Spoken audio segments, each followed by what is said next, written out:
Alo, chào Vinh, xin chào các bạn. Hôm nay thì mình chia sẻ cái công thức làm bánh da lợn nè, hương lá dứa, nước cốt dừa. Đặc biệt hơn mình có pha thêm cái bột sô cô la, màu sắc bắt mắt mà ăn vào nó cũng thơm nữa, rất là hấp dẫn luôn. Với cái bánh này thì các bạn yên tâm, mình để sang ngày bánh vẫn mềm dẻo dai, không có bị cứng nha. Thì mời các bạn cùng vào bếp thực hiện bánh da lợn ngon. Mình chuẩn bị đây là 200g bột năng hay còn gọi là bột mì tinh á. Tiếp theo mình có là 100g bột gạo, 50g bột mì hay là bột mì đa dụng. Ba loại bột mình dùng là 350g, 800ml nước cốt dừa, thì nước cốt này các bạn nấu cho nó hơi ấm ấm lên nha. 200g đường, chút xíu muối. Rồi mình sẽ pha bột luôn, mình cho lần lượt bột gạo, bột mì và bột năng vô hết trong cái thao. Các bạn sẽ cho vào đây 200g đường. Muối sẽ giúp cho bánh đậm đà hơn. Trộn sơ cho ba loại bột nó hòa quyện với nhau. Thì công thức này mình dùng 350g bột, 800ml chất lỏng. Thì cái bánh của mình nó có độ dai mềm chứ không có quá dai. Rồi mình sẽ cho nước cốt dừa vô nha. Nước cốt dừa này thì các bạn nấu lên cho nó hơi ấm ấm để mình trộn vào bột, bột nó sẽ nhanh nở. Còn nếu mà các bạn không có nấu thì mình để nước cốt dừa bình thường trộn vào bột thì các bạn phải để bột nửa tiếng cho bột nó nở ra nha. Rồi mình trộn sơ cho phần bột này nó tan, cho hết phần nước cốt dừa còn lại vô, chừa cái cặn bỏ đi. Rồi các bạn khuấy đều lên cho bột của mình nó hòa tan kỹ. Bước này sẽ giúp cho bột nó mịn và nó lõn ra, không có ốc trâu Mình sẽ chia 2 phần bột, mỗi một phần là 500ml. Phần còn lại để chút nữa mình làm bột sô cô la. Thì phần còn lại này mình được 150ml bột. Đây là nước lá dứa nè, để cho nó đậm màu thì xay xong rồi mình cho vào ngăn mát tủ lạnh Cái phần ở bên dưới này rất là đậm luôn, tại vì mình cắt bỏ cái nước trong ở trên bỏ đi rồi. Mình để qua một đêm nó sẽ đậm. Khuấy đều lên. Thì nếu mà các bạn không có để tủ lạnh mình xay nó có nước nhiều thì giảm nước cốt dừa lại nha. Đây là bột sô cô la nè, các bạn có thể dùng bột cacao. Mình dùng 1 muỗng cà phê Mình sẽ pha vào cái chén nhỏ này, múc cái nước bột vô. Các bạn khuấy sơ cho nó tan trước nha, rồi mình hãy cho vào chén bột. Nếu mà cho vào chén bột luôn thì nó sẽ bị ốc trâu, mình phải gây lại nữa. Rồi nó tan mịn rồi nè, các bạn cho qua. Mình lượt lại, mình sẽ lấy hết phần trong chén luôn khuấy đều lên. Dùng những cái khuôn nhỏ này là cái khuôn làm bánh lăng.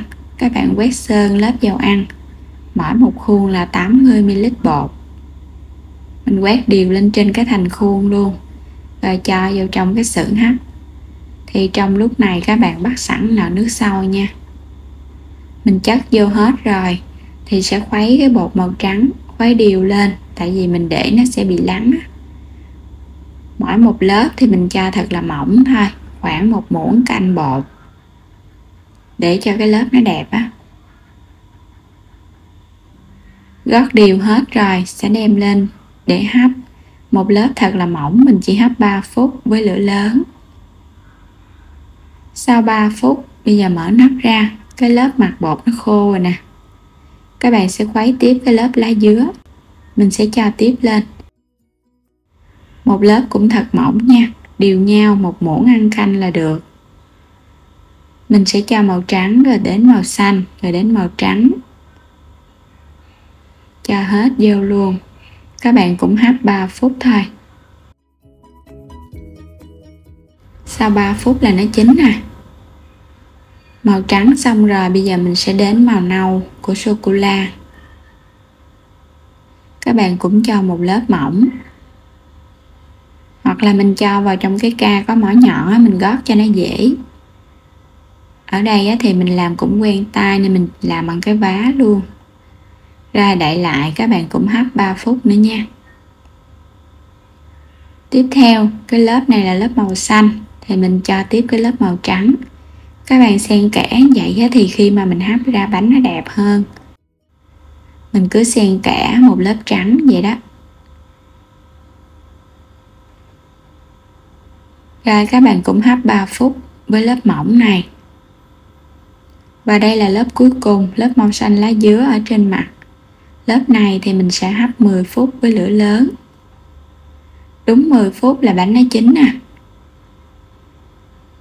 Các bạn hấp lửa lớn thì cái nhiệt nó nhiều quá, bánh nhanh chín mà nó không có bị động hơi nữa. Mình lấy bánh ra thì chờ cho nó nguội bớt, các bạn hãy lấy ra khỏi khuôn. Bánh nó sẽ tróc mà mình ăn nó cũng ngon nữa. Bánh còn nóng thì ăn nó không được ngon đâu. Lấy ra khỏi khuôn rất là dễ, cái khuôn này nó cũng tróc nữa. Đây, cái bánh da lợn của mình nè, nhìn cũng hấp dẫn ha. Trắng, xanh và nâu. Màu sô-cô-la thì mình thấy nó đậm và đẹp hơn. Hoặc là các bạn dùng bột cacao cũng được. Còn nếu bột Milo thì nó sẽ hơi nhạt hơn. Còn màu cà phê thì rất là đen.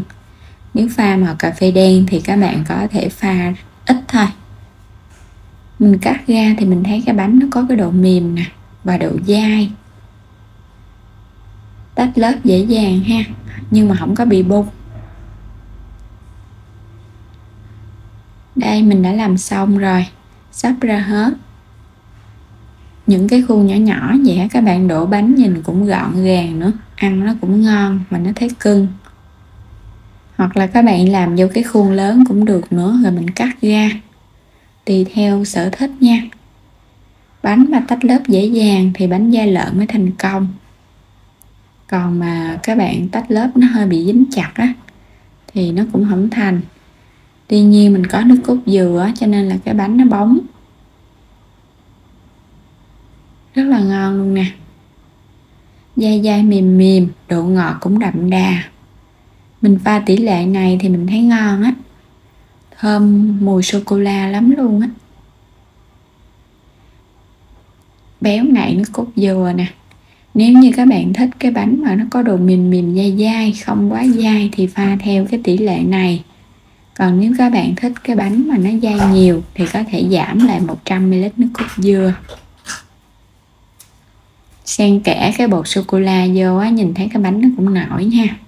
Nếu màu trắng với màu xanh không thì nó không được nổi. Nhìn hấp dẫn mà ăn cũng ngon nữa. Và đến đây thì mình chúc các bạn ngon miệng với món bánh da lợn nha. Đừng quên đăng ký kênh ủng hộ mình và để nhận các video mỗi ngày theo dõi kênh ủng hộ mình nha. Xin chào tạm biệt và hẹn gặp lại các bạn ở những video tiếp theo.